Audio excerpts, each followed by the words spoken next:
Hey everyone, how's it going? I hope you're all doing great, as I always say. In this video, I got a little set of stories for you, a little compilation.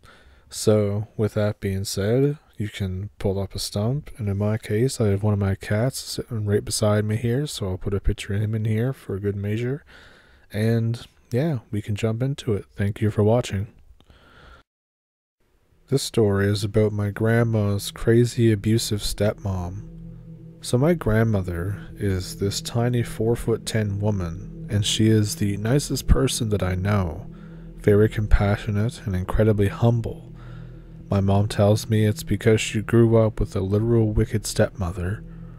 She described her as evil. My mom grew up around her too. I asked Grandma about this one day. She tells me that her stepmother was extremely abusive. Apparently, Grandma's dad traveled for work. He'd be gone for weeks at a time. During that time, her stepmom would put Grandma through hell. Grandma proceeds to tell me the following story. When she was still a little girl, her stepmom told her that she had a severed head hidden away somewhere. This severed head could talk, and it told my stepmom secrets. Her stepmom told Grandma that if Grandma ever lied or misbehaved, the head would rat her out. Naturally, Grandma grew nervous about doing anything bad. The stepmom would ask her to do the most insane stuff, and Grandma would just do it, no questions asked. One example she gave was that her stepmom asked her to walk 10 miles away to retrieve water from a creek in a little container. My stepmom laid down some rules. Grandma wasn't allowed to set the container of water down anywhere. She couldn't drink any of it, and she couldn't take any of her own water either. So basically, my grandma had to walk 10 miles in the blistering heat, then 10 miles straight back, all without any water, all without stopping to rest, or she'd technically be setting the water down. And she had to do this all for a little bit of water, even though they had a water well out behind their house. The stepmom would always be awaiting by the well for Grandma to get home. Sometimes she'd beat her, sometimes she didn't. It didn't matter how perfectly Grandma followed the instructions, but she could always tell when a beating was coming because the stepmom would be pacing by the well looking agitated. She'd claim, "The head told me what you did," and just beat the hell out of her for no reason. As she got a little older, Grandma started developing a spine and asserting herself a bit more. The stepmom responded by telling her the story of how she got the severed head. She claimed it belonged to her ex-husband. The stepmom slit his throat one night when he was sleeping. To avoid suspicion from her neighbors, she slashed her own arms and legs. She blamed her husband's death on a group of bandits, claiming they had tortured them both. My stepmom showed Grandma the scars where she cut herself. She said that if Grandma didn't act right, she'd make another severed head out of her dad, and maybe one of you. Grandma ran out of the house crying, my stepmom laughing like a maniac as she ran off. My grandma went up in the woods.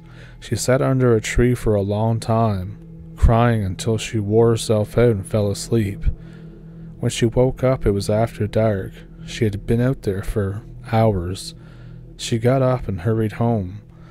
She gets closer to the house. She's quiet so as to not to wake her stepmom. She's slowly approaching the water well behind the house when she hears two voices. She can't really hear them at first. She eases closer and can just make out the stepmom standing by the water well. It sounds like she's talking to someone, but Grandma doesn't see anyone there. There's definitely another voice though, which Grandma doesn't recognize. But her first thought is that she's talking to the head.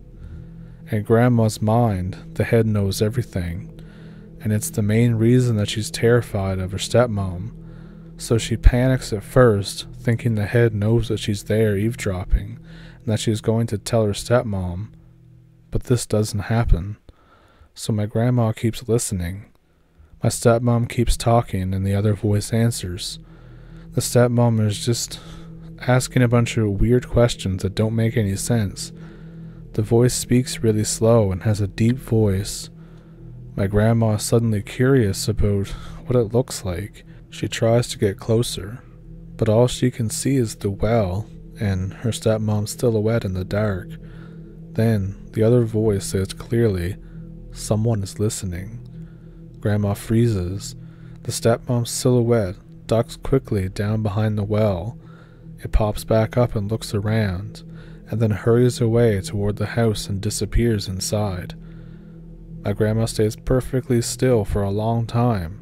She's worried that her stepmom might secretly be watching from the house, but she's also thinking that it looks like she put something down on the ground before she left. She thinks she left the head behind. After a long period of standing still, Grandma slowly begins approaching the well, crawling along the ground. She reaches the well and her hands feel a strange patch of grass. She feels around. It's a pile of dead grass and leaves. It's covering something. Grandma feels around some more. There's a small handle underneath. She tugs at it. A door lifts up. It's a secret compartment in the soil. Down in the ground, about 2 feet deep, is a wooden box. Grandma thinks this is what she keeps the head in. She's almost afraid to touch it, but she lifts it out of the ground. It's very heavy. She places it down on the ground next to her, and she actually whispers, "Hello?" thinking it might answer, but nothing happens. She wants to look inside, but can't bring herself to do so. She decides that she's going to get rid of this evil thing. She's still worried that her stepmom might be watching, so she crawls on her hands and knees, keeping to the shadows. She lugs the heavy box behind her as she goes until she's a good distance behind the house.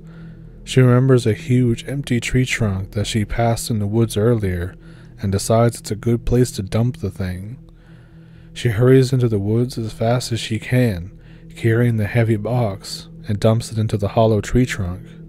Then she slowly, quietly makes her way back home. When she gets there, her stepmom is wide awake, sitting at the table. She asks my grandma where she's been. Grandma tells the truth. "I fell asleep in the woods." Usually the stepmom either flies into a rage or threatens to ask the severed head if she's lying, but this time she just orders her to go to bed. The next night, Grandma sneaks out of the house and returns to the tree trunk where she stashed the box and retrieves it. She sets it on fire. She makes sure that it's totally burned before she heads back the next morning. Her stepmother can't get out of bed. Grandma checks on her and finds her face looks warped and it looked sideways, like her mouth was entirely on one side of her face. After that, her stepmom was always very frail. The severe beatings all stopped. Grandma was never sure if there was actually a head inside the box. She never found any bones when she burned it, but she said, quote, "I know what I heard at the well, and she wasn't alone out there." So I have a friend who lives in central Tennessee, and this happened to him in 2016. There's this old guy that lets him camp on his 300-acre valley property. Every other week or so, he heads out there. By camping, I mean make a semi-large fire and then sleep in the back of his SUV nearby, armed with an AR-15 knockoff. One afternoon, he has this old lady that comes to see him. She walks across the field to his setup. She's sweet and kind-looking, heavy-set with an hourglass body. She's dressed in some big, long, wide bell-shape overall dress. She also usually wears men's shoes and men's shirts. She calls herself Debbie and says she lives next door or down the road, just trying to be friendly, and she doesn't sound very southern either. She asks him about life, school, etc., helps herself to his food, but she cooks some stuff in return and then leaves around 9 or 10 p.m. Almost every time he goes to camp, she comes to visit him. She always cooks for him with what he has, and until the third time, she always looks the same way, save for a different shirt and stuff like that. One time he asked her about it, and she claims it's her style. She loves her big skirts. She says, "I'm a 4-petticoat woman, despite what modern society says." She talks to him a lot. She was quite clueless on certain things, such as phones and technology, and she didn't even know that people went to the moon. Lots of time spent with her in his SUV back bumper. She taught him to play some old card games one night. Another night, he said that he showed her some live concerts and she was very bewildered looking.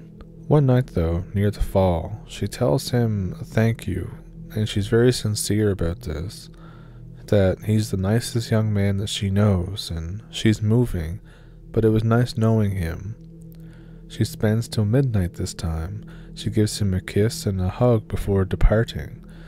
He never sees her come back. He finds out later too that there's no house on the end of the road, but 70 years ago there was.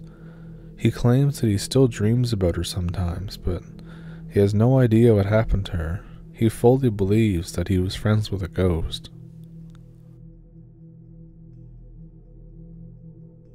I was working at a chicken house in the mountains of northern Georgia. I was standing in a doorway, looking out at a wooded area, and near the top of a tree, I saw something move, so I took some steps to see what it might be. As I got closer, there was a face in the bark of the tree, like it was behind the bark, pushing out against it.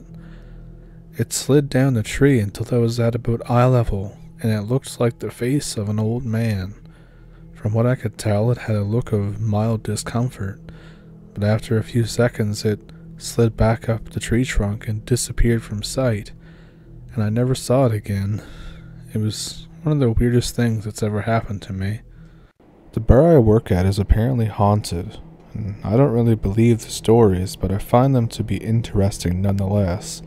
Most of them are pretty bland though, to be honest. Something like a guy goes to the bathroom and sees a guy taking a pee in one of the stalls. He doesn't hear anything, he just sees the guy's feet, and after he finishes up, he glances back at the stall and there's nobody there. Just little things like that. Another one though that I've heard from a lot of people is like when they're starting to get quite drunk, or they'll be in a group and they're getting kind of rowdy, really drunk, they'll see a nun sitting next to them, and she doesn't say anything, but she'll make them stop drinking. Obviously, since it's a bar, I tend to chalk this up to people just being very drunk and open to suggestion, as the ghost stories of the bar are pretty well known. Recently though, a bar back told me one. This guy was straight-laced, he didn't drink at all, and he only worked there for a couple of months because he hated the atmosphere, so he said. So one night after closing, he was helping the bartender clean the bar. The bartender steps out for a smoke. The barback is behind the bar, sanitizing the well, when he gets this eerie feeling and happens to glance up. There's a man sitting opposite him at the bar, just staring really angrily at him. The barback is looking into the guy's eyes when he fades away. Not disappears, but fades, as though he melted into the background. Again, I don't really believe it, but the guy seemed genuine when telling me. But since I figure that you guys like this kind of thing, here's a longer one that I believe even less, but I'll share it. A fellow bartender was out for a smoke on the sidewalk, and a homeless guy asked him for a cigarette. Long story short, the bartender ends up, quote, hiring the homeless guy to clean the bathrooms for $10 a day. The homeless guy's name was Derek, and he was a great worker. He'd always be out on the front step waiting on me to open up the place, and then he'd clean the bathrooms and mop the floors without saying a word. I'd pay him $10, and then he'd leave. But one day, I show up at the bar and the door was already unlocked. Derek was inside, sitting on the couch, waiting for me. I asked him just how the hell he got in. Now he said that the place was unlocked before he showed up. I looked around and nothing was stolen. The closing bartender insisted that he locked the door before he left. So I tell the owner, and he just seems happy that nobody stole anything. But this happens 3 separate more times. And since nothing is ever missing, the owner refuses to fix the security cameras. They don't work currently. The owner is pretty bad with money and kind of cheap, by the way. Anyway, last week we were about to get hit with a winter storm. It was actually the one that knocked out the power grid in Texas. It's Saturday, and Derek's waiting out front, shivering. I ask him if he has a place to stay, and he says that he does. And I think, okie dokie, that's fine. So once Monday rolls around, and people are losing power all over the place, since I live basically down the street from the bar, the owner tells me to go see if the bar lost power. And I think, oh, thanks a lot, you could do it yourself. So I drive by, and it looks fine, but I get out and run inside to check on everything. I find the door is unlocked and Derek on the couch, wrapped in a thick blanket. These blankets are kept in the basement that's always locked. The power is on, so it's warm, but Derek is shaking like he just got in from the cold. I ask him if he's okay and how he got inside. He said that he was sleeping on the step when some lady opened the door and let him in. He curled up on the couch and felt somebody put a blanket on him, and then I showed up. There was nobody else in the bar but us. Like I said, it's hard to believe. Maybe the guy just figured out a way to unlock the door and was just lying to me. But I went and checked the basement that we keep those thick blankets in, and it was locked up tight. So, what did you think of those stories? I thought they were pretty wild myself. I thought the one about the ghost room was pretty sweet. Seeing the face in the tree is definitely not something I'd want to see anywhere at any time, so there's that. And the first time I read the one about the grandmother and the supposed head in a box, that creeped me out, to be honest. I say that because one time, me and a friend found what we thought to be like a witch's jar in the woods, and we didn't do anything to it. We just saw it, and we just got like a bad vibe from it, so we just left. But yeah, it just gave me back memories of that, and maybe it's a similar thing, I don't know. I can't really explain how it talked, though. That's something else. But you let me know what you think. Do you think they were real, or do you think they were fake, or somewhere in between? Let me know down in the comments. And since that this ended up being a little shorter than it usually is, I figured I would do something I haven't done in quite a while, and I would tell something that happened to me. So this would have happened in 2010, I believe, so it's been 12 years, and it's back when I was in high school. We had a class that was like bushcraft, hiking, skiing, what have you, just an outdoor class. I think every school has a different name for it. So as I got closer to the summer, we were able to do more stuff centered around hiking and all that. And this is probably how I almost ended up in a missing 411 story. So most of us in the class, guys and girls, knew the forest around the area quite well. We always used to take the woods trails to go places or whatever, just go exploring, especially when we were kids. So as we got older, we just had those recollections of the trails and stuff. So around this time, so again, since it was closer to the summer, we were able to have more freedom, be able to play more games and stuff. So we're playing Capture the Flag, I believe, or Hide and Seek or something like that. We played both in the same area, so it's hard to discern which was which sometimes, especially 12 years ago. But I do remember the landscape of the area. It was like a hill on one side, and then there was like a road going down the middle, and on the other side was more forest, but at the back end of the forest it was like a bog or a swamp. And funny story, when we were playing hide and seek in there one time, a guy actually hid inside of a tree trunk in the bog and no one found him.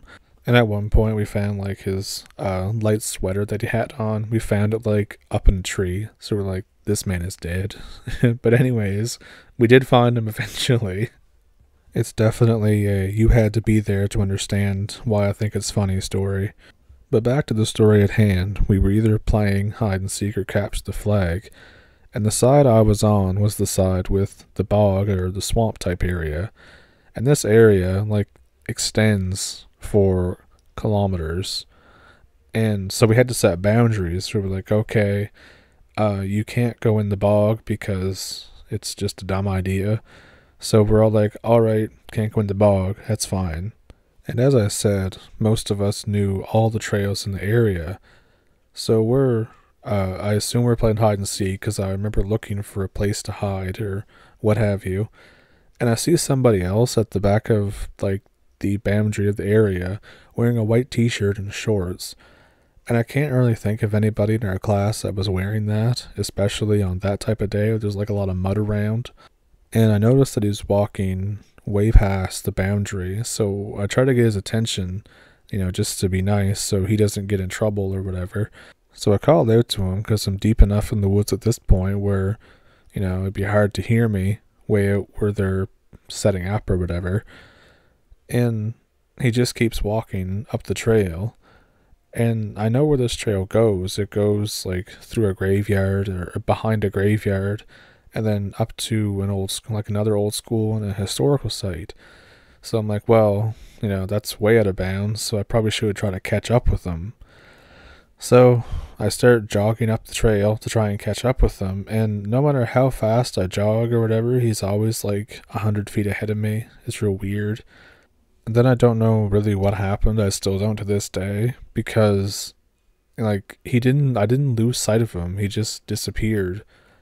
And I'm standing there like, all right, that's a little different. And then I see the same guy again, like further up the trail, just around a bend. But it's like he goes into the trees and it's like all bog out there. It's like really swampy. So I'm like, all right, screw this. I'm just going to go back. So I start walking back the trail. And again, I don't know what happened because I know these trails. I know all of them. And it's like I walked in a big circle and ended back up where I was, but I didn't walk past the bushes that he just melted into, so I still have no idea how I got back to the same spot that I was standing in. And it gets even weirder because the trees looked all weird. They didn't look their normal color or anything. Like all the colors were just like, you know what I mean? When like you see a TV and all the colors are like a shade off of what they should be, and you know what color they are, so it just looks really weird. That's how everything was. And then I decided to just make the circle again and walk back up the trail where I supposedly came from, and then I just ended back up with the group again. And I still don't know how I would have got turned around because there's only one trail. And it was just a whole weird situation, and I did confirm that there was nobody in our group that was wearing like a white top and shorts. So I don't know what happened. That's really the end of the story. There's no climactic ending. It just ends right there. I don't know what happened. I don't know how I walked in a circle. I don't know who the guy was, if it was a person. I don't know where he went. I don't know why he went out in the bog. And yeah, I won the game of whatever we were playing because no one could find me because I was just off in another dimension or something. So yeah, that happened to me in 2010 near the summertime before school stopped. So yeah, that's my story. You can believe it if you want to. It doesn't really matter to me. And I will catch you in the next one. Thank you for watching as always, and have a great week.